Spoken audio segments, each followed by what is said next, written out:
আমি অনেক খুশি, আমাকে কবর দেওয়ার পরেই আমি জান্নাতে চলে যাব। এই তোমরা তাড়াতাড়ি আমাকে কবর দাও। হ্যাঁ হ্যাঁ, তোমরা চলে যাও, তোমরা যাওয়ার পরে আমি জান্নাতে চলে যাব। আরে আপনি কে? তোমার ধারণা পুরাই ভুল, তুমি একটা জাহান্নামী। আরে কেন? আমি তো দুনিয়া থাকতে অনেক ভালো কাজ করছি, তাহলে কেন আমি জাহান্নামে যাব? আচ্ছা ঠিক আছে, তাহলে শুনো। কি রে, তুই সারাদিন কই থাকস? বাবা শুনো, মোল্লাবাড়ির ইমাম সাহেব আছে না, তিনি তো একটা বিল্ডিং দিয়ে দিছে। কি?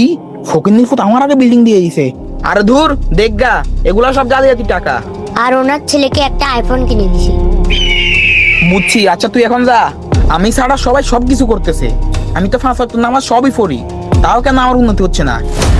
মনে রাখবে, হিংসা নেকিকে ধ্বংস করে। না, এটা হতে পারে না। না।